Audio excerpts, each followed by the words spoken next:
The Matarese Circle by Robert Ludlum. Part 1. Chapter 1.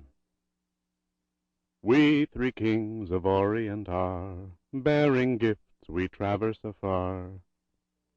The band of carolers huddled at the corner, stamping their feet and swinging their arms, their young voices penetrating the cold night air between the harsh sounds of automobile horns and police whistles, and the metallic strains of Christmas music blaring from storefront speakers. The snowfall was dense, snarling traffic, causing the hordes of last-minute shoppers to shield their eyes. Nevertheless, they managed to sidestep each other, as well as the lurching automobiles and the mounds of slush. Tires spun on the wet streets, buses inched in maddening starts and stops, and the bells of uniformed Santas kept up their incessant, if futile, clanging. Field and fountain, moor and mountain. A dark Cadillac sedan turned the corner and crept past the carolers. The lead singer, dressed in a costume that was somebody's idea of Dickens's Bob Cratchit, approached the right rear window, his gloved hand outstretched, his face contorted in song next to the glass. Following yonder star. The angry driver blew his horn and waved the begging caroler away, but the middle-aged passenger in the back seat reached into his overcoat pocket and pulled out several bills. He pressed a button. The rear window glided down, and the gray-haired man thrust the money into the outstretched hand. "God bless you, sir," shouted the caroler. "The Boys' Club of East 50th Street thanks you. Merry Christmas, sir." The words would have been more effective had there not been a stench of whiskey emanating from the mouth that yelled them. "Merry Christmas," said the passenger, pressing the window button to shut off further communication. There was a momentary break in the traffic. The Cadillac shot forward only to be forced to an abrupt, sliding stop 30 feet down the street. The driver gripped the steering wheel. It was a gesture that took the place of cursing out loud. "Take it easy, Major," said the gray-haired passenger, his tone of voice at once sympathetic and commanding. "Getting upset won't solve anything. It won't get us where we're going any faster." "You're right, General," answered the driver with a respect he did not feel. Normally the respect was there, but not tonight, not on this particular trip. The General's self-indulgence aside, he had one hell of a nerve requesting his aide to be available for duty on Christmas Eve. For driving a rented civilian car to New York so the General could play games. The Major could think of a dozen acceptable reasons for being on duty tonight, but this was not one of them. A whorehouse. Stripped of its verbal frills, that's what it was. The chairman of the Joint Chiefs of Staff was going to a whorehouse on Christmas Eve.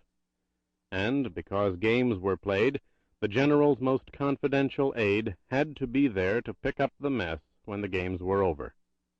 Pick it up, put it together, nurse it through the next morning at some obscure motel, and make goddamn sure no one found out what the games were or who the mess was. And by noon tomorrow the chairman would resume his ramrod bearing, issue his orders, and the evening and the mess would be forgotten. The Major had made these trips many times during the past 3 years, since the day after the General had assumed his awesome position, but the trips always followed periods of intense activity at the Pentagon, or moments of national crisis, when the General had shown his professional mettle. But never on such a night as this. Never on Christmas Eve, for Christ's sake. If the General were anyone but Anthony Blackburn, the Major might have objected on the grounds that even a subordinate officer's family had certain holiday priorities. But the Major would never offer the slightest objection about anything where the General was concerned. Mad Anthony Blackburn had carried a broken young lieutenant out of a North Vietnamese prison camp, away from torture and starvation, and brought him through the jungles back to American lines. That was years ago. The lieutenant was a major now, the senior aide to the chairman of the Joint Chiefs of Staff.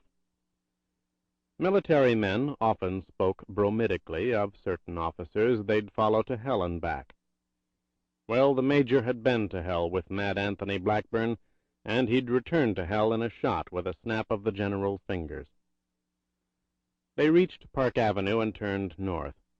The traffic was less snarled than on the crosstown route, as befitted the better section of the city. 15 more blocks to go. The brownstone was on 71st Street between Park and Madison. The senior aide to the chairman of the Joint Chiefs of Staff would park the Cadillac in a prearranged space in front of the building and watch the general get out of the car and walk up the steps to the bolted entrance door. He would not say anything, but a feeling of sadness would sweep over the major as he waited, until a slender woman, dressed in a dark silk gown with a diamond choker at her throat, reopened the door in 3.5 or 4 hours and flicked the front lights. It would be the major's signal to come up and collect his passenger. "Hello, Tony." The woman swept across the dimly lit hallway and kissed the general's cheek. "How are you, darling?" she said, fingering her choker as she leaned toward him. "Tense," replied Blackburn, slipping his arms out of his civilian overcoat, held by a uniformed maid. He looked at the girl. She was new and lovely. The woman saw his glance. "She's not ready for you, darling," she commented, taking his arm. "Perhaps in a month or two.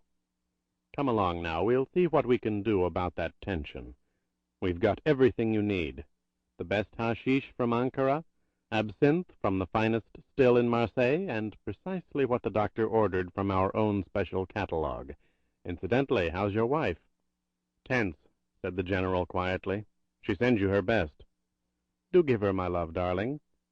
They walked through an archway into a large room with soft, multicolored lights that came from unseen sources, circles of blue and magenta and amber revolving slowly across the ceiling and the walls. The woman spoke again. "There's a girl I want to have join you, and you're regular. Her background is simply tailor-made, darling. I couldn't believe it when I interviewed her. It's incredible.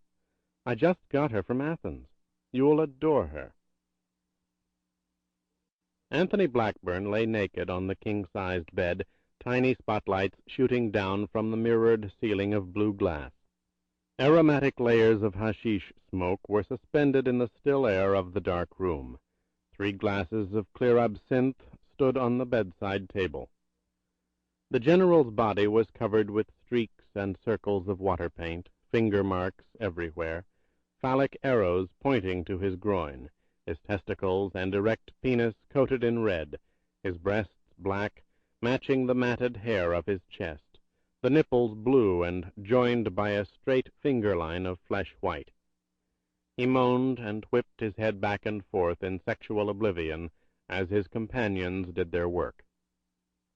The 2 naked women alternately massaged and spread thick globules of paint on his writhing body.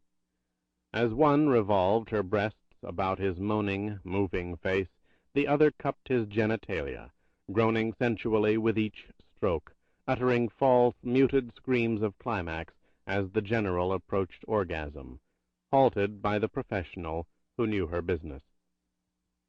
The auburn-haired girl, by his face, kept whispering breathless, incomprehensible phrases in Greek.